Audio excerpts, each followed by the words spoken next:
Chapter 5. The government of Poland is with great propriety styled a republic, because the king is so exceedingly limited in his prerogative that he resembles more the chief of a commonwealth than the sovereign of a powerful monarchy. The supreme legislative authority of this republic resides in the three estates of the realm, the king, senate, and equestrian order, assembled in a national diet. The executive power, which was heretofore entrusted to the king and senate, is now, according to the new form of government, vested in the Permanent Council. The Act for the establishment of the Permanent Council by the Diet of 1775 is thus worded. Since the former existence of the Council ad latus nostrum in the Republic is proved from the ancient constitutions which mention it, and nominally from the 6th article in the confirmation of King Stephen, as well as from the constitutions of 1576, 1590, 1607, 1641, 1669, 1677, and of 1678, we therefore establish a national council ad latus nostrum, composed of the three orders, namely of us the king, the senate, and of the equestrian order, to act in the manner prescribed as follows. Article 1. Arrangement of the Permanent Council. This council shall bear the title of Supreme Permanent Council. It shall be composed of the three estates of the Republic, namely of the king, the senate, and the equestrian order, which shall be forever inseparable, excepting during an interregnum, or in the king's absence, for which a provision is hereafter made. The first estate, the king as chief of the nation, is never changed, but the other two estates shall be elected every 2 years at the ordinary diet by the majority of secret votes in the following manner. 1. All senators and ministers are candidates, of course, but the members of the equestrian order shall address themselves to the marshal of the last diet, and, in case of his death or absence, to the first nuntio of the province from which the marshal was taken, 3 days before the diet, either in person or by memorials signed by themselves, and sealed with their own coats of arms. 2. The marshal of the diet being elected, and all the ceremonies in the chamber of the nuntios being properly performed, after the junction of the two houses, according to the Constitution of 1768, the lists of the candidates shall be read, that of the senators and ministers by one of the principal secretaries, and that of the candidates of the equestrian order by the secretary of the diet.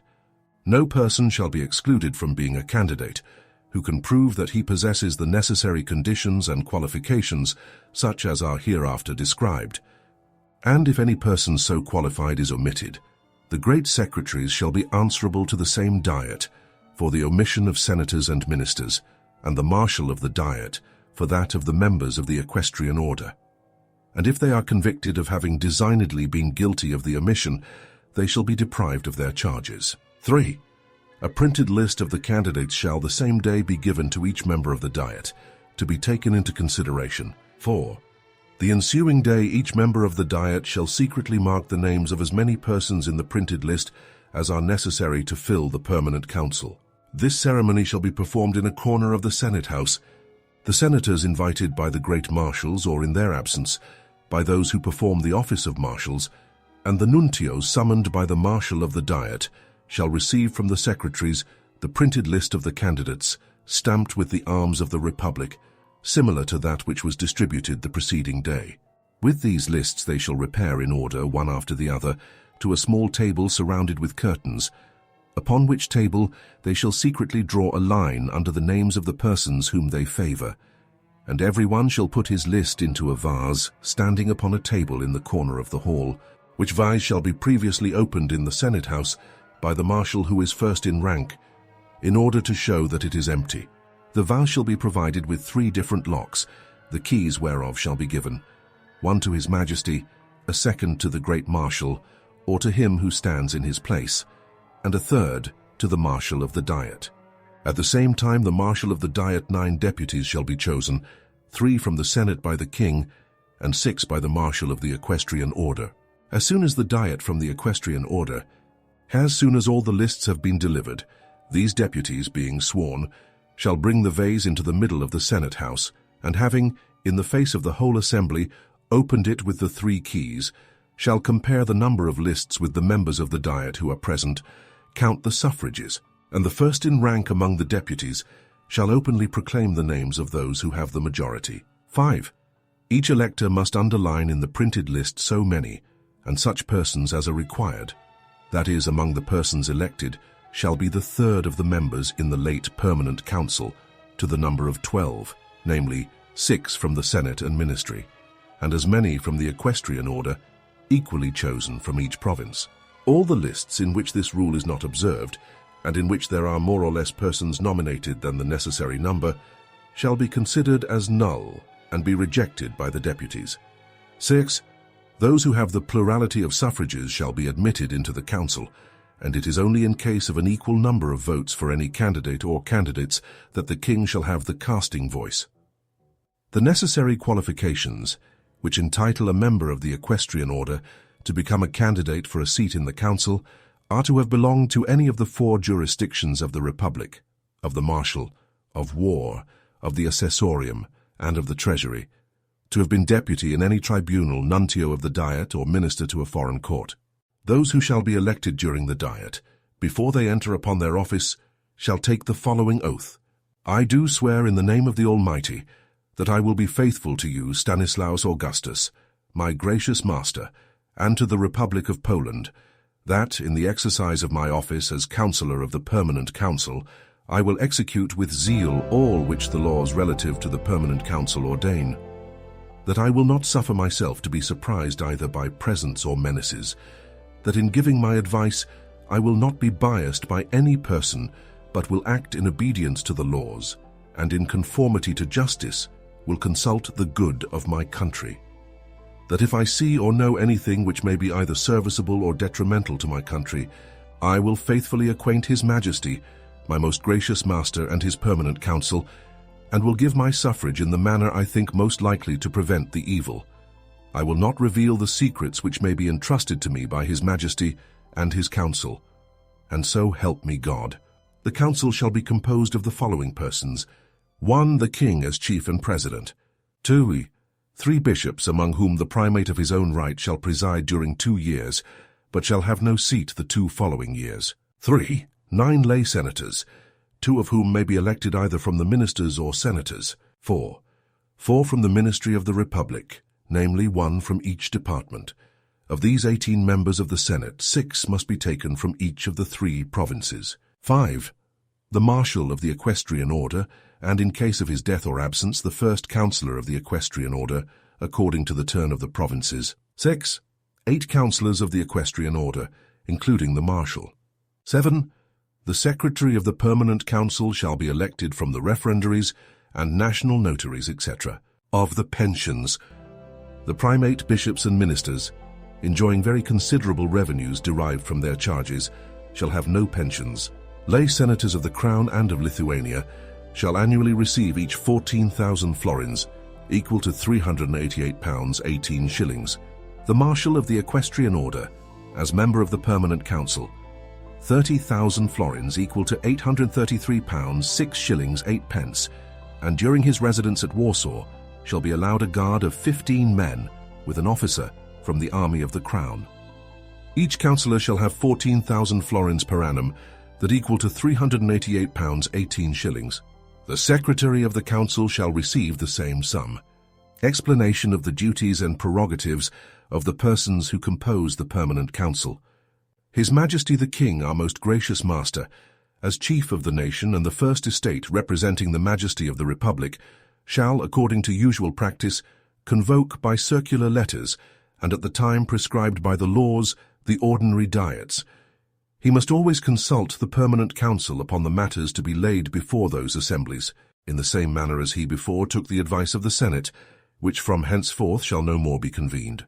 His Majesty shall in like manner summon the extraordinary diets, either of his own accord, or at the instance of the Permanent Council, which the King cannot refuse if the majority demand it. All the laws and constitutions of the Diet, decrees, privileges, and public acts shall be issued in the name of the King, as it has been hitherto practised. He shall sign all the dispatches passed by order of the Council, not having it in his power to put a negative upon them, if they are carried by a majority. He shall give public audience to ambassadors and foreign ministers, to envoys or residents, shall treat with them, but cannot conclude without communicating the whole to the Council, and following the advice of the majority.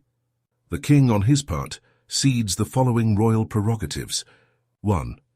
For the election of bishops, palatines, castellans, and ministers, the council shall nominate by ballot 3 candidates, one of whom the king shall appoint to the vacant office. 2. The power of appointing to all other ecclesiastical and civil offices shall continue, without any diminution, vested in the king, excepting the commissioners of war, of the treasury, those in the department of the marshal, and in the assessorium regni. All these commissioners were before accustomed to be named by him in the intervals between the diets. But his majesty now consents that from henceforth the council shall elect 3 candidates, to be presented in the same manner as in the last mentioned article relative to the nomination of the senators and ministers. 3. With respect to military ranks, his majesty shall appoint the captains in the Polish companies and the officers of the 4 companies which are upon the Polish footing and bear his name. Excepting these, all other military promotions shall be conferred according to seniority. Nevertheless, his majesty may propose candidates for military promotion, chosen among the young officers in the national service, to be secretly balloted for with that person who has the right of seniority, provided, at the same time, the great general delivers to his majesty his recommendation in writing, with his reasons for the said recommendation. 4. His majesty renounces the right to dispose of the royal domains and starosties, with this clause that the proprietors of both sexes be continued during their lives in possession of the said estates, which from this present time shall never be granted to any person whatsoever, under the appearance of recompense or any other pretext, but they shall be employed for the public good, to the great advantage of the country, and with the consent of the king. 5.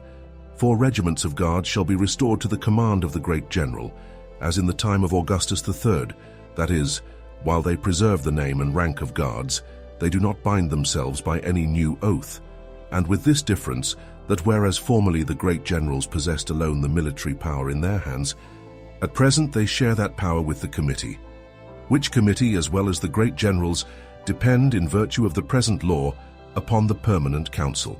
In return, the king shall receive an annual sum sufficient to keep in pay 2,000 troops, who shall depend solely upon his majesty, but this sum shall not be included in the additional revenues granted to his majesty in compensation for those lost by the dismemberment of the provinces. 6. Reciprocally, the Republic stipulates on its part, once for all, that all the other royal prerogatives, those excepted which the king has graciously pleased to renounce, shall remain in full force and be forever inviolate. The primate. The primate, during his office, must attend the permanent council at least 6 months in the year. The ancient laws which secure the prerogatives of the primate during the interregnum, remaining in force, he shall preside in the council, even should it not be his turn for sitting in the council.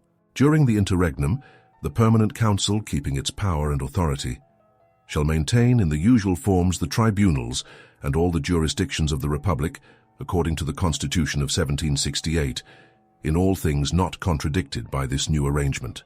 The primate, during the 2 years of his function, signs his name after the king to all the acts of the permanent council, and in the king's absence or during an interregnum, he has 2 votes in order to decide in case of equality of suffrages. In the primate's absence, the first senator in rank, who is member of the council, supplies his place. The marshal of the equestrian order. The equestrian order shall have its marshal in the permanent council, who is the first in rank among the members of that order. He shall be elected every 2 years at the ordinary diet by secret suffrages, always from each of the 3 provinces by rotation, according to the form prescribed for the election of the councillors. No senator or minister is capable of being elected marshal unless he beforehand resigns his charge. He shall take the following oath before the same diet, in the same manner as the other councillors. I swear before Almighty God that I will be faithful to you, Stanislaus Augustus, my gracious master, and to the Republic of Poland, that in the exercise of my office of Marshal of the Permanent Council, I will execute with zeal all which is ordained by the laws established by the Council, that in giving my advice and voting, I will take for the rule of my conduct the written laws and the good of my country, from which I will never swerve, neither induced by entreaties, promises, friendship, or hatred, or any other species of corruption or personal attachment whatsoever, that I will never divulge the secret deliberations of the council, that I will cast up the votes and faithfully declare the majority of suffrages, so help me God. The marshal of the equestrian order in the permanent council cannot be chosen marshal or nuntio of the next diet, nor be re-elected marshal of the permanent council, excepting after an interval of 4 years. His office, he as well as each of the councillors, may remonstrate against the ill execution of the laws, and lay before the council those matters of which it has the cognizance. It is the duty of the whole council to watch over the security and maintenance of the established government and the present constitution, and the marshal, as well as each member, ought to have at heart the preservation of the prerogatives of the 3 estates, but more particularly the chancellor, who is a member of the council, and the marshal shall take care that the papers shall be kept in order, and the inspector of the acts and archives of the permanent council shall depend upon the permanent council in pleno. The marshal, as well as each councillor, may present candidates for subaltern places in the permanent council, who shall be accepted if the council is unanimous, and in case of any opposition, shall be elected by the majority of suffrages. The marshal and chancellor shall take care that the said subalterns perform their duties, recommending to the permanent council to reward or punish them according to their deserts. The marshal distributes the votes to the members of the equestrian order, draws the balls or the billets from the vase, in presence of 2 deputies from the Senate and 2 from the equestrian order, chosen by the plurality of voices, counts the number of suffrages, and declares the majority. The seal of the permanent council, together with the arms of the 2 nations, shall remain in the possession of the first among the chancellors who are members of the council. The marshal shall sign next to the king and primate, or in the latter's absence, next to the senior senator, all the acts and resolutions of the permanent council, and shall the same day dispatch each act to its respective department. At the ordinary diet, he shall take his seat at the left hand of the marshal of the diet, and after his justification he shall depart from the assembly, together with all the members of the equestrian order in the late council. If he exceeds his power, the permanent council may cite him as well as each councillor before the tribunal of the diet according to the form prescribed by law. The secretary of the council, he can only give his opinion but has no vote in the council. He shall deliver gratis to the petitioners the resolutions and answers of the permanent council, and shall countersign all the dispatches. He shall receive from the secretaries of the departments, who shall depend upon him as far as relates to reports which are to be delivered, the reports of all that passes in the settings of the different departments, and what is inserted in the registers. He shall acquaint the permanent council with the contents, and shall form a register of all the operations, according to the decision of the diet.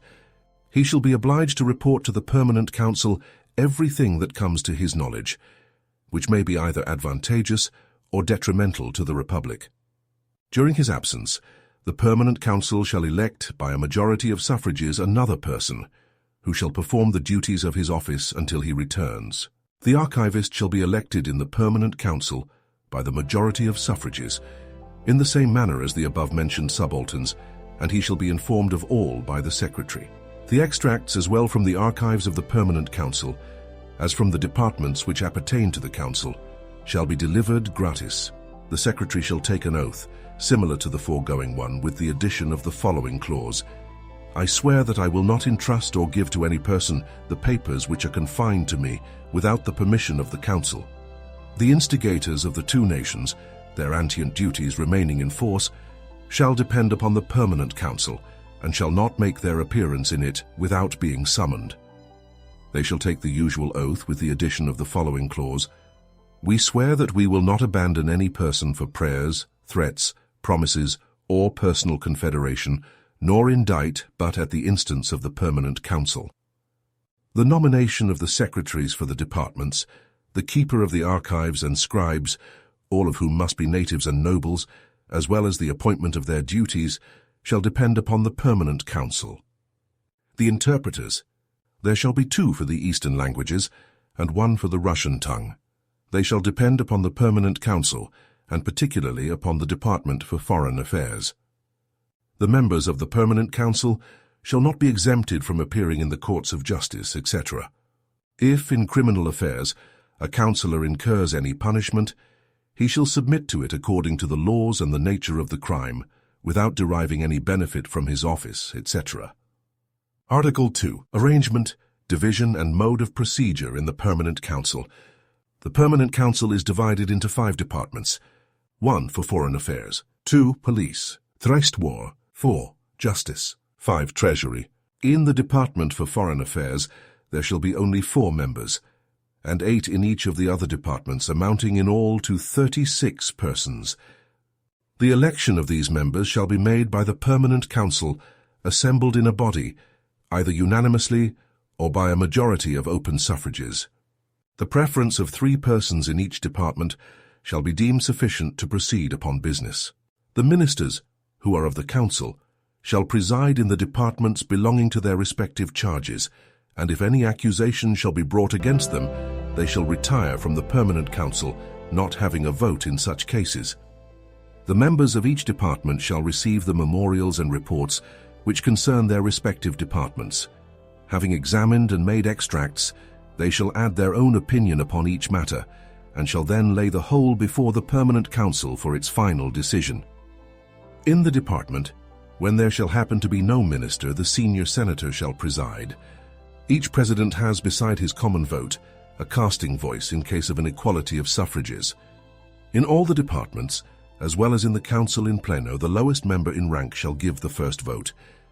The council shall assemble in pleno as often as necessity requires, in preference of the king when he is pleased to be present, and in his majesty's absence the primate during his turn shall preside, and in his absence the first senator. The king shall first propose whatever he thinks proper, and the question shall be decided, if not unanimously, by a plurality of voices. In all cases when the king is not present, the primate, or in his absence the first in rank, shall have the power of proposing. Afterwards, the marshal of the equestrian order, and then each councillor, shall successively have the liberty of proposing. Then the secretary of the council shall read the registers of the 5 departments, that the affairs which they treat may be finally decided by the Permanent Council in pleno, or returned to the department from which it was delivered for more exact information. When the king is not present in the council, the first senator and the marshal of the equestrian order shall, in the name of the council, make reports of the affairs in agitation to the king. The king, having received them, shall, if he pleases, give his 2 votes in writing, which shall be as valid as if he had been present. If the king gives no vote before the next meeting, the question shall be decided by the majority, and in case of an equality, the first in rank who presides in the council shall have the casting voice. If the king is absent from Warsaw with the permission of the council must repair to the place where he resides.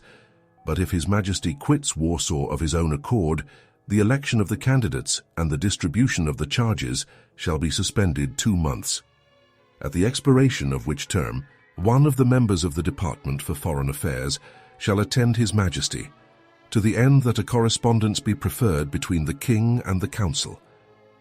The memorials in all public matters cognizable by the council may be presented to any member of the council, or even to the secretary, but in all private affairs equally cognizable by the council, the memorials must be presented by those persons whom they concern. The member who prefers a memorial, having first signed it, shall send it to the secretary of the council, and the latter, having made extracts from it, shall read them to the council at the next meeting, bringing with him, however, the original to be examined in case of necessity. But if the councillor, who sends a memorial to the secretary, perceives it to be of such great importance as to deserve the inspection of the council, he shall add after his name the following words: "This memorial admits no delay." But should a memorial be of such a nature as to require secrecy, and to be laid before the council in the first resort, then the councillor to whom it has been given shall himself, without sending it to the secretary, lay it before the council.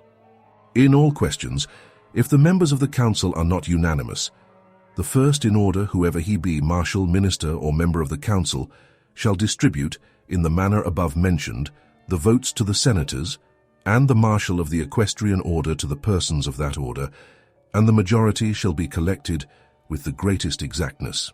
The majority may be ascertained by 2 modes of decision, either by secret or by open votes.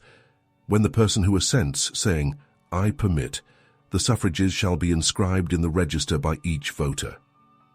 The turnus can never be employed in pleno, excepting the members of the council are 15 in number, and before the turnus is made use of, the person who lays any proposition before the council ought to ask the members if they consent.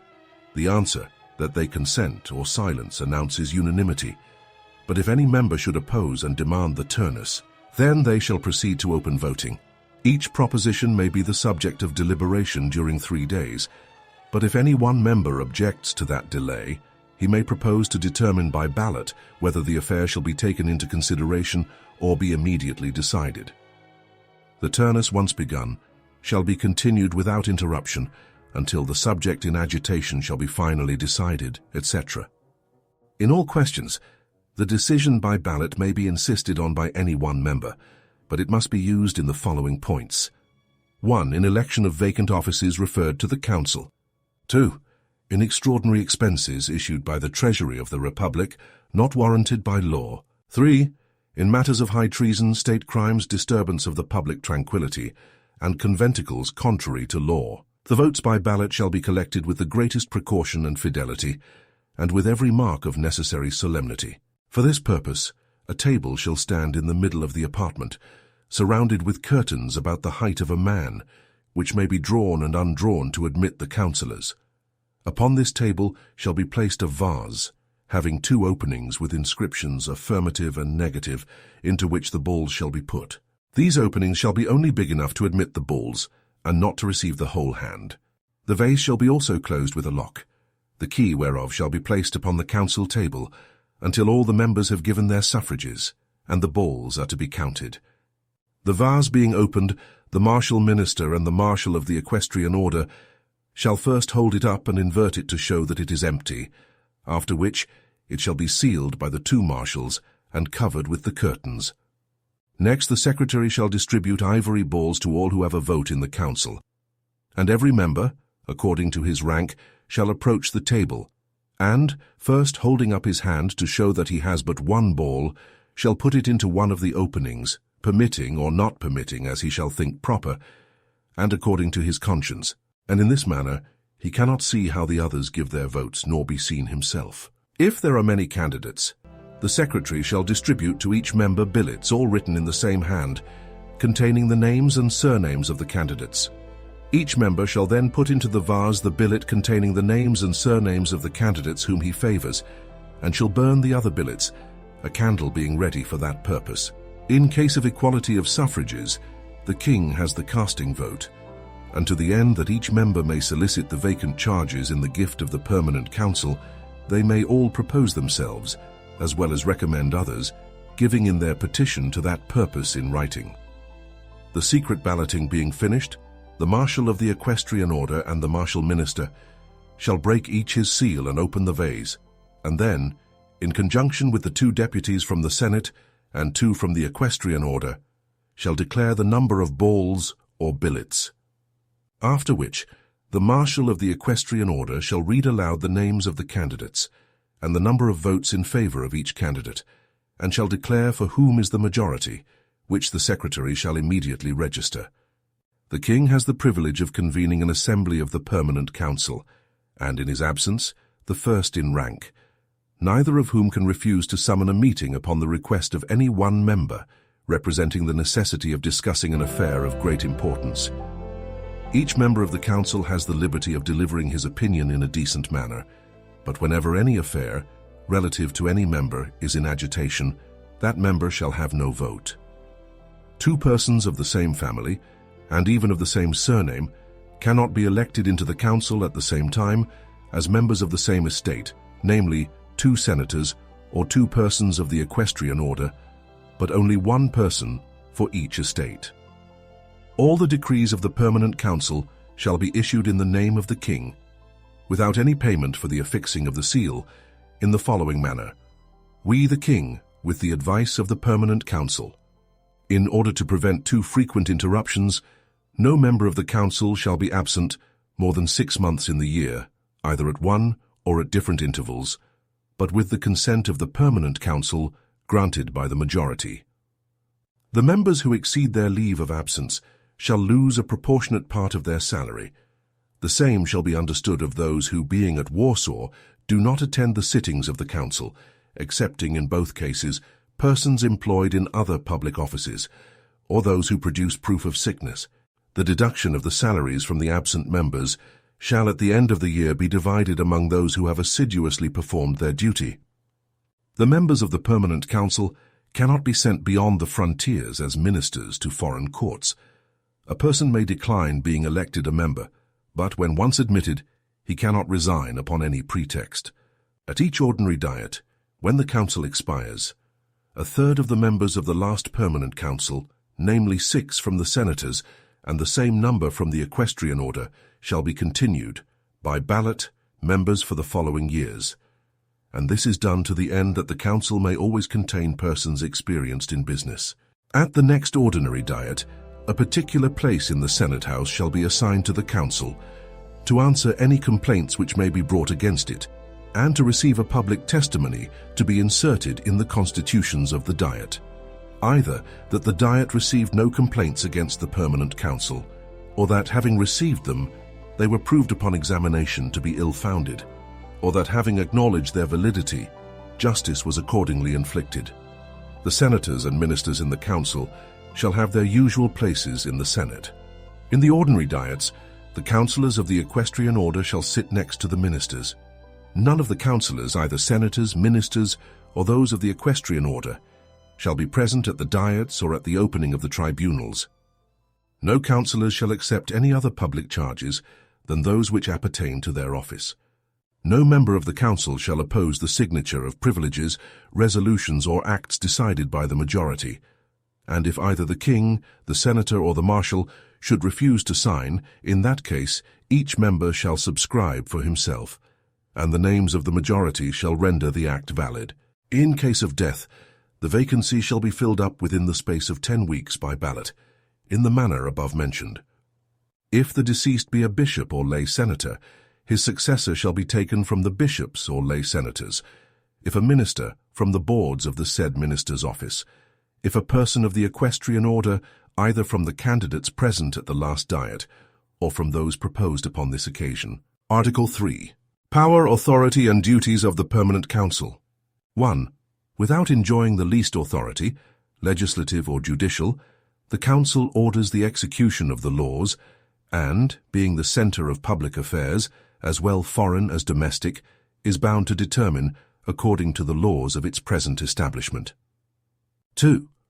It shall issue assignments for the payment of sums referred to the public treasury and specified in the general table of expenses unprovided for in extraordinary circumstances, and the members of the Council cannot, during the holding of their office, partake of the said assignments. 3. It shall receive all projects beneficial to the state, decide upon the admission of those which are consonant to law, and must lay those which appear advantageous, but which have not the sanction of law before the first diet, for the determination of the states. 4.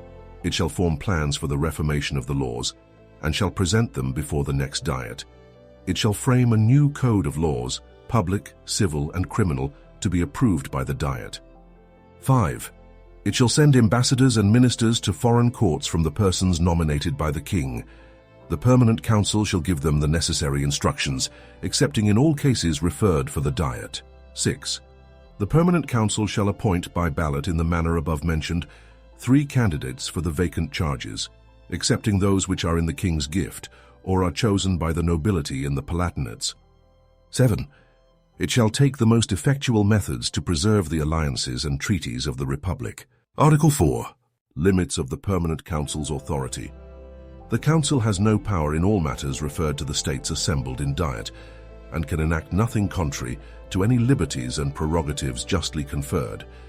It must not usurp to itself the legislative or judicial authority, nor in any degree take into consideration those affairs whose decision is reserved to the diet alone. If the Council should exceed its power, the members shall be liable to be cited and tried at the diet for high treason, and, if guilty, to be punished according to the ancient laws established upon this article. The Permanent Council shall remain in full authority for 2 years without interruption, even should one or more extraordinary diets interfere, and at the ordinary diet until a new council shall be elected in its place, according to the prescribed form. Then the ancient council shall lay before the Diet the situation of affairs, and give an account of its whole administration. The permanent council can only act according to the laws in being or carry the said laws into execution. In all cases, not expressly mentioned by the laws, the permanent council cannot decide, but in all such circumstances it may prepare any proposals for new laws and publish them in the circular letters for the convocation of the Diet. Department 1. Of Foreign Affairs in the Permanent Council. The Department of Foreign Affairs shall be composed of 4 members, amongst whom shall be one from the Duchy of Lithuania, one of the Chancellors, and 2 councillors of the equestrian order. To these shall be added one of the national secretaries, who shall have no vote. He shall inspect and expedite all foreign affairs, and shall take the usual oath, etc. This department shall assemble as occasion may require. When the king is not present, a chancellor shall preside, and in the latter's absence the first senator. The national secretary shall make a report of all the letters directed to him, and if required shall lay them before the members of the said department. He shall not send any answers without their approbation. He shall read at the meetings the letters and memorials to the department, which shall deliberate upon the answers. He shall write down the resolutions, and shall expedite the dispatches accordingly.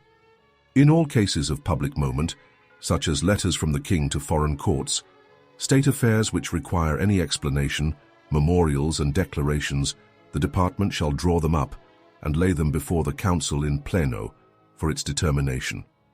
Whenever any information is to be given to the Polish ministers at foreign courts in the ordinary course of affairs, the president of this department, having first heard the observations of each member, shall form the result. All instructions for foreign ministers shall be first drawn up in this department, and then presented to the permanent council for its decision. If any member of this department dies, the permanent council shall without delay elect one of its councillors in his place. The secretary of this department shall be nominated by the king from the national secretaries or the notaries. He shall maintain the correspondence with the foreign ministers of the Republic, and to him shall be addressed all letters and memorials. In the same manner as the secretary, the subalterns in this department shall be chosen by the king. Department 2. Committee of the Marshals of Poland and Lithuania. 1. The great marshals shall act according to the Constitution of 1768, restraining, however, the assessors in the following cases. In criminal affairs. In all taxes upon provisions and merchandise only in the place of the king's residence, excepting corn and the productions belonging to the nobility. In all cases of debt or borrowings, only ex vi inscriptionis fori, when one of the parties appeals from the first instance, and the sum exceeds 500 florins, equal to £13 17 shillings 9 pence. All appeals from the first instance, relative to the non-payment of taxes, shall be brought before the tribunal of the marshal with his assessors, in the preference of the judge or the notary, neither of whom shall have a vote. In this and similar cases of appeal, the opinion shall be given openly, and then finally decided by ballot. 2. The committee of the marshals shall be composed of the great and little marshals, or of their colleagues, the marshals of the crown, of 2 senators, and 4 persons of the equestrian order. These 6 assessors shall be chosen at the ordinary diet, according to the form above prescribed for the election of the members of the permanent council. 3. The marshals shall be bound to fix months' residence near His Majesty, and each of the assessors to 4 months, to the end that there may always be the complete number of 5 persons, including the marshals, requisite to form a sitting. 4. No member of this committee can be elected a nuntio for the next diet, but the nuntios may be appointed members of this committee by ballot, and half of the ancient assessors, both senators and nobles of the equestrian order, may be continued in their office for the 2 following years. 5. Solely in the cases of denegati judici et corruptionis judicis, perjuri et oppressionis civis liberi, complaints against the decisions of this committee can be brought before the permanent council, and causes of this nature shall be tried by the permanent council in the manner prescribed by the law concerning the denegatum judicium, e corruptionem judicis e perjurium. 6. Each month the great marshal shall lay before the permanent council the report of his decisions, made in conjunction with the assessors. 7. In case the marshal should disobey the laws in any of these articles, The Permanent Council may remonstrate, and if he persists in infringing them, he shall be liable to be cited before the Diet as guilty of high treason. 8. In all other points not contrary to these articles, the ancient prerogatives of the marshals shall continue in force. Department of the Police in the Permanent Council. 1. When the Great Marshal shall be a member of the Permanent Council, he shall preside in the Department of the Police, and in his absence the first senior in rank, who is member of the said department. 2. If any complaints shall be urged against the Great or Little Marshals, for non-performance of the duties specified in the articles of the Committee of Marshals and their dependents on the Permanent Council, the plaintiffs, if members of the Council, shall not be present at the resolutions passed under such circumstances. 3. If this department shall have occasion for the register of the Committee of Marshals, it shall be communicated. Department 3. The Great Generals of the Two Nations. 1. Beside the troops commanded by the marshals of the two nations, and by the treasurers stationed at Warsaw, there may be quartered in the capital 3,000 soldiers, namely 2,000 from the army of the Crown, and 1,000 from that of Lithuania. The discipline of the Lithuanian corps shall depend upon the Great General of Lithuania. The chief command shall devolve upon the Great General of the Crown. If the king shall reside in Lithuania, a proportionate number of troops from the army of the Crown shall be stationed in that duchy, in the same manner as the Lithuanian corps is quartered at Warsaw with the Crown soldiers. The Great General shall be obliged to change the garrison of Warsaw at the request of the Permanent Council. 2. When the Great Generals shall find it expedient to raise new fortifications, they shall present the plan to the Permanent Council, and the latter to the Diet. 3. The Permanent Council shall make known to the Great General when he should order the absentees to rejoin their regiments. 4. The Permanent Council, in concert with the Great Generals, shall regulate the number of soldiers to be furnished by the regiments for the purpose of making high roads, cleansing rivers, and other public works, a representation being previously made, and a plan prescribed by the Commissioners of the Treasury. It shall in the same manner fix the pay of the said soldiers to be assigned from the public fund, destined for extraordinary cases, with this exception, that the troops shall be exempted from such services during the months in which they are exercised or encamped. 5. In case the Great Generals should act counter to these articles, the Permanent Council shall first remonstrate, and if that should have no effect, may accuse them of high treason before the Diet. If, during the intervals of the ordinary Diet, it should be necessary to call them to account, the Permanent Council shall assemble an extraordinary Diet for that purpose. 6. The list of extraordinary expenses shall be communicated by the Great Generals to the Permanent Council before it is laid before the ordinary Diet. 7.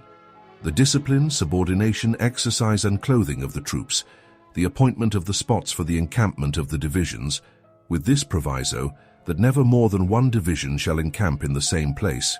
In a word, the chief command of the troops shall be vested in the Great Generals. 8. The nomination and creation of the officers and subalterns belonging to the Committee of War shall reside in the Great Generals. 9. In other points, the generals retain all their ancient rights and privileges, not contradicted by these articles. Explanation and changes of the Constitution of 1768, relative to the Committee of War of both nations. 1. The Committee of War shall be composed of 6 commissioners, as enjoined by the Diet of 1768, one half to be taken from persons in the civil line, and the remainder from officers not employed. Among the 3 military commissioners shall be included, of course, the generals of the artillery, but without receiving the salary of commissioners. 3 commissioners are sufficient to make a board, and if only 2 should meet, then the notaries of the Committee of War of the Crown shall assume the place of the absent commissioner and have a vote. But when there is a requisite number, then the notaries shall only have a deliberative voice. 2. This Committee of War shall keep in order and have the direction of the military archives. 3. Twice a year it shall receive the reports of the troops relative to the discharge of their pay, and shall send them to the Permanent Council. 4. Since the troops cannot subsist without pay, nor suffer the least delay in that article, it is enacted once for all that the Committee of the Treasury shall be obliged to employ, for the payment of the said troops, the first money which it receives, and which shall be regularly delivered to the troops every year on the 1st of April and the 1st of October. If it happens that this payment shall not be made at these stipulated times, the Great General and the Council of War shall be bound to acquaint the Permanent Council with this delay, and the Permanent Council shall immediately authorize the Great General and the Council of War to procure the sums destined for the pay of the troops. 5.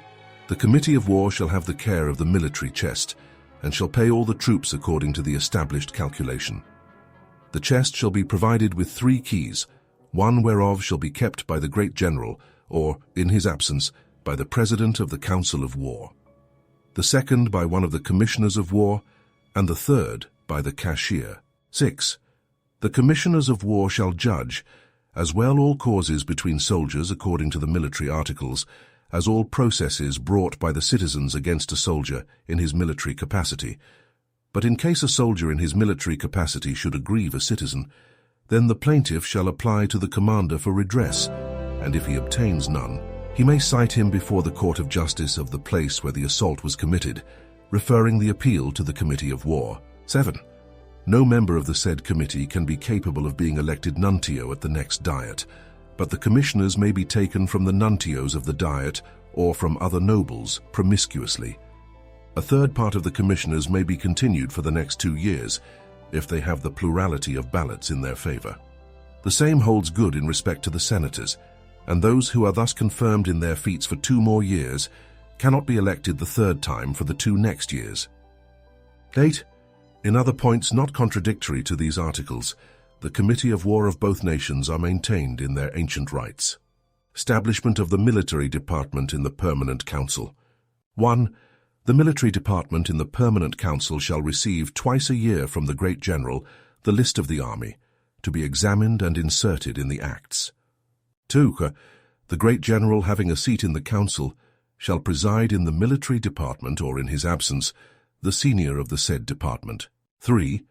If any complaints shall be urged against the great or little generals for not fulfilling the articles prescribed under the title of the Great Generals of both nations, the accused, if members of the Permanent Council, shall not be present at the discussion of the said complaints.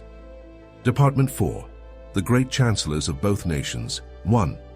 Each Great Chancellor, or his colleague the Vice-Chancellor occupying his place, shall have a committee composed of 2 senators and 4 persons of the equestrian order, to be chosen during the sitting of the Diet by ballot, according to the form prescribed in the Permanent Council, etc. 2. Each of those ministers shall be bound to at least 6 months' residence at Warsaw upon the alignment of salaries, and each commissioner or assessor to at least 4 months. That the requisite number of 3 persons, including the Great Chancellor or Vice-Chancellor, may be present at each meeting. These assessors shall receive each 6,000 florins per annum, equal to £166 13 shillings 4 pence, and these salaries shall be divided between the assessors who attend. 3. No member of the equestrian order in this committee can be elected nuntio of the next diet, etc. 4. Every month the chancellors shall send to the Permanent Council a list of all the privileges which have passed the seal. 5. The seals shall remain in the hands of the Great and Vice-Chancellors. The Chancellor and Vice-Chancellor of the Crown shall seal, as before, the privileges referred to the King, and those of Lithuania shall, in the same manner, seal the privileges of that duchy, etc. 6. The Great Chancellors and Vice-Chancellors, in case of non-compliance with any of these articles, shall be liable to be cited by the Permanent Council before the Diet. 7. In all other points the Chancellors are maintained in their ancient privileges, not contradictory to these articles just enumerated. Department V. Great Treasurers of both nations. 1. The Department of the Treasury, composed of members of the Permanent Council, shall receive from the Committee of the Treasury of the Crown the lists of the ordinary expenses, etc., and shall take care that the receipts and expenditures are authorized by the laws. 2. Every month the Great Treasurer of the Crown and the Great Treasurer of Lithuania shall send a report of all the transactions of this department to the Permanent Council, etc. 3. Whenever one or both the Great Treasurers are elected members of the Permanent Council, the first in rank shall preside in this department, composed of the members of the Permanent Council. 4.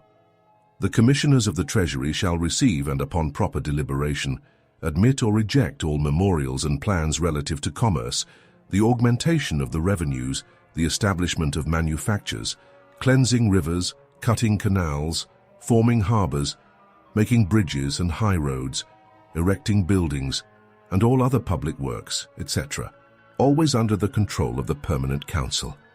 5. The commissioners of the two nations shall pay from the public funds destined for that purpose the extraordinary expenses and gratifications in compliance with the resolutions of the Permanent Council in pleno, etc. 6. The clerks in the committees of the treasury of both nations shall provide for themselves proper securities. The appointment of these clerks shall belong to the great treasurer, but the examination of their qualifications, the approbation or rejection of their securities, shall wholly rest with the committee. The qualifications are: 1. That they are gentlemen. 2. That they find proper securities. 3. That their characters are not infamous. 4. That they are able to write. 5. That they are able to cast accounts. In case these clerks should discover any notorious incapacity, the committee shall have it in their power to deprive them of their charges. 7. All the writings, decrees, and circular letters issued by the committee shall be signed by the treasurers alone, or in their absence, by the first in rank. In case the treasurers refuse to put the seal to any resolutions passed by the committees, it shall be esteemed valid if signed by the first in rank next to the treasurer, even in the presence of the latter, and complaints may be urged against the treasurer for refusing to sign such resolutions. 8. If the great treasurers remove from the place where the committees assemble, they shall be accompanied in their route by 15 of the treasury troops, provided that no extraordinary expense on that account be incurred by the treasury, and that no damage be suffered by the inhabitants. 9. The troops of the committee of the treasury shall continue in the same obedience to the great treasurer, and the committee as enjoined by the Diet of 1768, and if any of the officers, appointed by the king's patent, shall deserve punishment, he shall be judged by a court-martial, composed of the officers of the same corps according to the military articles, and the sentence shall be sent to the committee of war. The number of this corps shall not exceed 500 men, and the sum appropriated for their support shall not surpass that which is settled by the Constitution of 1768. 10. If the treasurers disobey any of these articles, the Permanent Council is bound to remonstrate, and in case of still further disobedience, to cite them before the Diet as guilty of high treason. 11. In other points, the great treasurers are maintained in their ancient privileges. Changes and explanation of the Constitution of 1768, relative to the establishment of the Committee of the Treasury of both nations. 1. The commissioners of the Treasury of the Crown shall be composed of the great treasurer of the Crown, and of 9 commissioners, 3 senators, and 6 from the equestrian order, etc. 2. The great treasurers shall be bound to at least 4 months' residence, under pain of losing their salaries proportionable to the time of their absence, and these deductions shall not be divided among the commissioners who are present, but shall be left in the chest. The commissioners are equally bound to 4 months' residence, in order that there may be always present 5 commissioners, including 1 or both treasurers, the requisite number for holding a board. The deductions of the salaries for the absent commissioners shall be divided amongst those who are present. 3. None of the commissioners of the equestrian order can be elected a nuntio for the next diet, etc. 4. From this time there shall be a register apart for those decrees of the committee, which relate to foreign affairs, commerce, and notes of exchange. What causes shall be brought before the Committee of the Treasury? 1. Those relative to the unpacking of merchandise which occasion any delays of transport. 2. Imposts of all sorts payable by the nobility, clergy, and towns. 3. Of contracts of merchants. 4. Of letters of exchange which shall be further explained in a law apart. 5. Of debts of merchants and workmen. 6. Of weights and measures. 7. Of damages caused to the treasury, or of thefts and negligences of the subalterns, etc. In all other points, the committees of both nations shall be maintained in all their ancient privileges, not contradictory to these articles above mentioned.